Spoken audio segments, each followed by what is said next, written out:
Hello, welcome to Recent Record. Today I am going to show you how to pass data between multiple Angular components. So there are a couple of ways in this.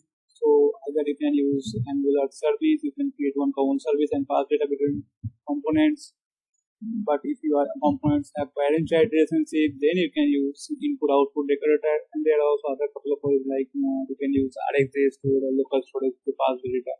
So for this example, I am going to show you how to pass data between parent and child components using input and output decorator. And I will also make another video to show you how to pass data between components using service. So for this video, I'm going to cover the input and output thing. Yeah, so you can see that I already generated one project using Angular CLI. So if you are not familiar with Angular CLI, I will add some link in the description. You can check those videos to learn more on Angular CLI. Basically, it's in short, it basically is generates projects with all server configuration and it's kind of a boilerplate running code. So you can see that my code is already generated. It's already created one main component. You can say that it's app component.html. So since we are going to cover input output thing, so for that I am going to create two more components. One is, so let me name it as parent component, and you can see that all three files are created, one CSS HTML and one PS file. Apart from parent component, I am going to create another component. I will name it as child component, and we will see how we can pass data from one component to another component. So yeah, so this is my parent component. So at first what I will do, I will add this parent component in our main component, so that whatever I will type in the HTML section, it will be visible.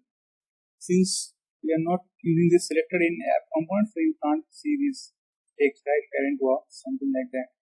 So what I will do, I will add this div using this selector app parent,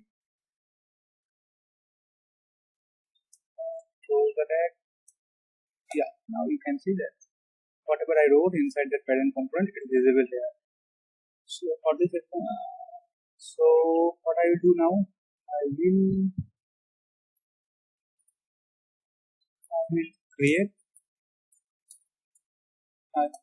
take one input box and one button.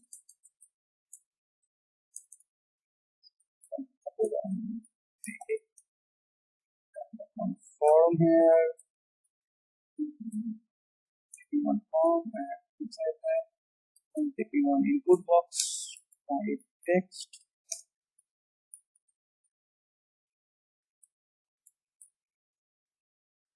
Let me name it as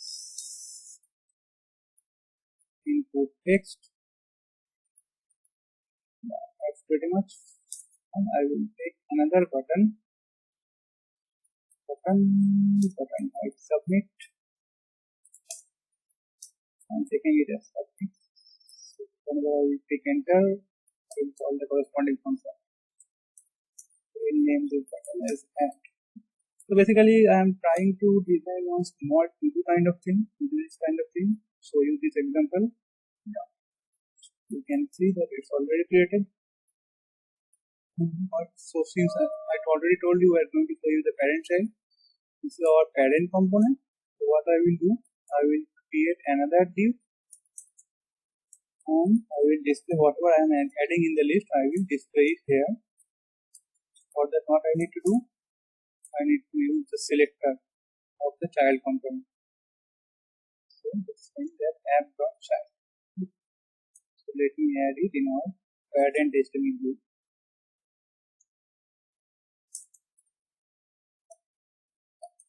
That's pretty much. There you can see that whatever I have written in the child component, it's visible here, right here. Yeah, so what I will do, our end goal is whatever I will type here, and I will click add, and it will display in the child component. So using this, what we are going to do, so whatever I am typing in the parent component, I am passing that value in the child component, and the child component we are going to render that. This will be our password. Yeah, so for that, what we need to do, let me create one variable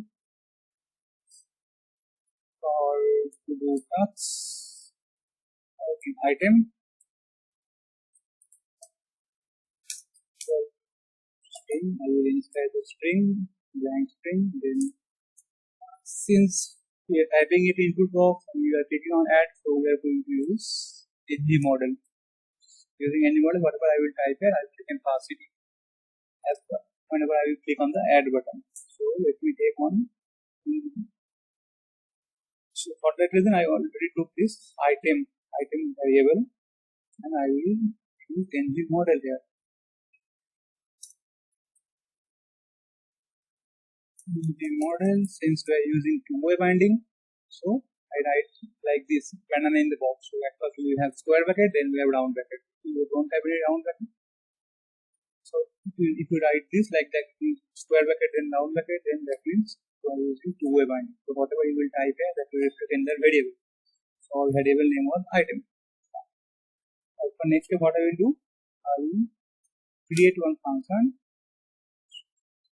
Whenever I will click on this button, I will call this function and pass this input. So on add. On add. Since this on add function is not component.ts, it's showing error. So what I will do, I will add more.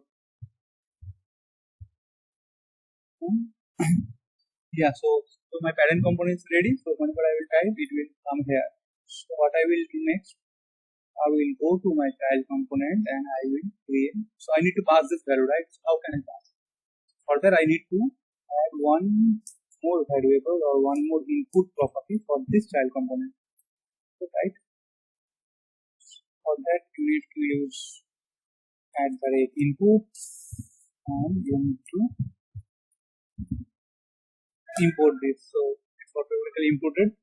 Then you need to provide one name for this property. So for here we are using two item. This should be string, right? So what I will do now, whatever I am typing here, I will pass it here. So for this, I need to declare another variable to do item input. So whatever value I will assign in this variable, it will be passed to the child component. And what I will do, whenever I will click on add, what I will do, assign the to do item to whatever I am typing in item. So whenever I will click my button, add button, whatever value in the text box, that will be assigned to do item. Now what I will do, I will pass this to our child component. So I already created one input property here. You can see to do item. I am going to mention that in our selector tag. So input property, you need to mention it like this inside of a square item, square box, square bracket. Sorry, and you need to provide the variable name.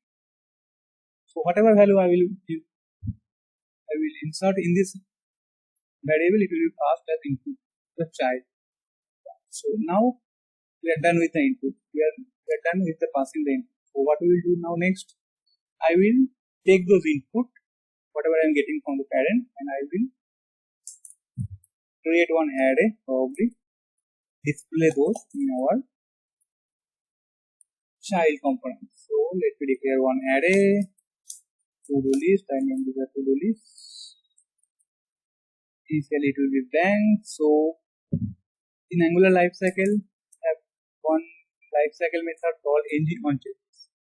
So what is the use of ng on changes? I am going to leverage that. So ng on changes, basically using ng on changes, you can. So whenever suppose I am typing here.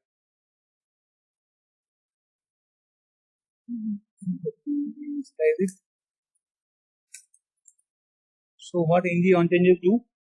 So suppose I am typing here hi. And whenever I click add, I will get the input, I will add it in our to-do list array. So suppose again, whenever second time I will type another thing, another task, then so whenever I am changing my input, it will trigger this ng on changes method, and you can perform your own logic there. Since it's a lifecycle method, you need to implement it on changes. Yeah, that's pretty much. So what I will do now, so when I will add only once this to-do item is not empty or not null. What I will do, this dot to-do list. I will push it in this to-do list. This is this to-do list dot push whatever item I am getting. Yeah, so by this way you can perform your logic whenever your input is changed. Now I am done with my list. I will just render this list in our child component. What I will do, I will create one div.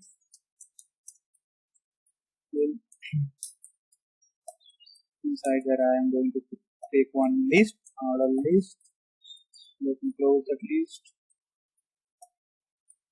Now what I will do, I will run for list NT4. I am going to leverage the structural directive NT4. If you want to know more on structural directive and all, you can check my other video. So what I will do, I can do like this item of to-do list. This was our array, and what I am going to do, add copy and so whatever value I am getting, I will display it here, right? So it's ready. Use some nice data here, better understanding. Added tasks like that. So basically this is a child component, right? Child component is I will going to display here the added task. So let us try once and see is it working or not by computer. So first I'm going to add.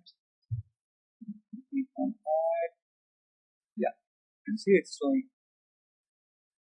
Then add by new t-shirt for brother. I will click on it. Add it.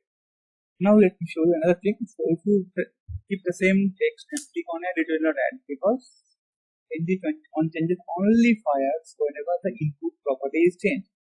Right? So if you on only fire whenever you will find a new input text. Since it's already added, the value is not changed, so it will not trigger this type setup. So this is how input thing works in Angular.